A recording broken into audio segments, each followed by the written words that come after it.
Halo guys, di video kali ini kita akan melihat perkenalan tentang distribusi probabilitas. Nah, ini mungkin kita akan temui di pembelajaran kelas 12. Nah, bagaimana dan apa itu distribusi probabilitas? Kita akan lihat segera. Distribusi probabilitas.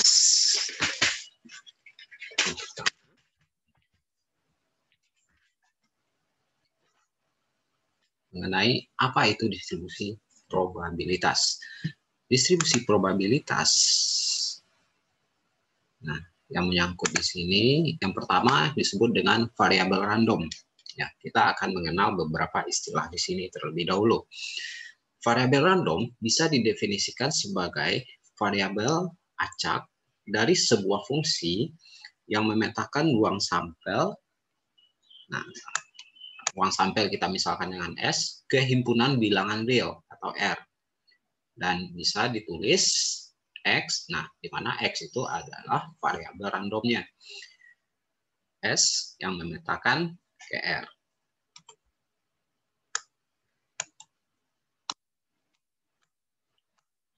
Nah, contohnya seperti berikut. Pada pelemparan uang logam yang setimbang sebanyak 3 kali.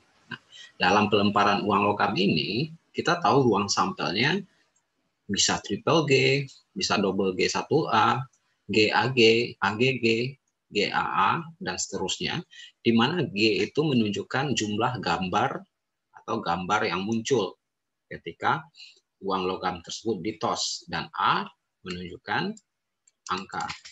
Nah, di sini dimisalkan X itu adalah jumlah gambar yang muncul. Nah, X itu yang kita sebut sebagai variabel random. Nah, nilainya itu bisa 1, bisa 2, dan bisa 3.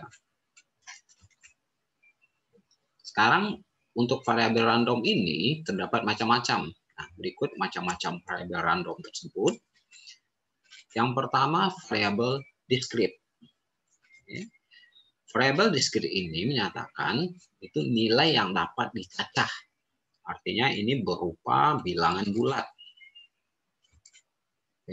Contohnya, jumlah mobil yang lewat di depan rumah kita. Jumlah mobil yang lewat itu bisa 1, bisa 2, bisa 3. Nah, ingat, clue-nya di sini ini berupa bilangan bulat. Yang kedua contohnya jumlah korban COVID. Itu bisa 1000, 1346 gitu. Nah, jumlah tersebut tidak bisa berupa bilangan real.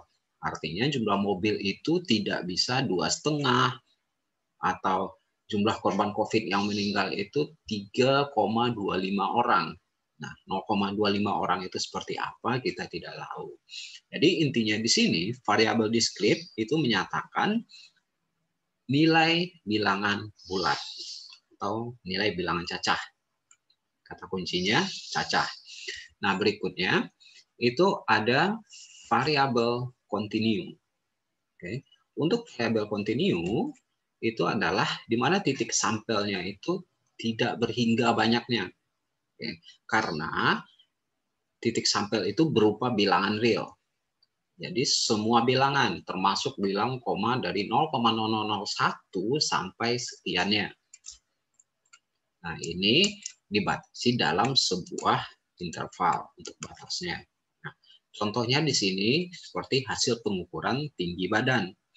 Nah, hasil pengukuran tinggi badan bisa saja kalau kita mengukur dengan tingkat ketelitian berapa, ya, misalkan kita mengukur dalam tingkat ketelitian 2 angka di belakang koma. Hasil pengukuran tersebut bisa saja misalkan 158,25. Dan itu memang ada 0,25 untuk tinggi badan. Bedakan dengan variabel discrete, yang dimana perkomaan atau yang bilangan real tidak masuk, karena berupa bilangan bulat. Nah, itu discrete, dan kontinu berupa anggota bilangan real dalam interval tertentu. Itu untuk perkenalan pertama tentang distribusi probabilitas. Nah, semoga untuk perkenalan ini bermanfaat, dan berikutnya di video berikutnya kita akan lanjut topik-topik mengenai variabel mengenai distribusi probabilitas ini, dan kita akan bahas masing-masingnya nanti mengenai variabel diskrit dan variabel kontinu lebih lanjut. Jangan lupa untuk subscribe di channel ini dan silahkan dibagikan dan berkomentar jika ada pertanyaan atau saran lainnya.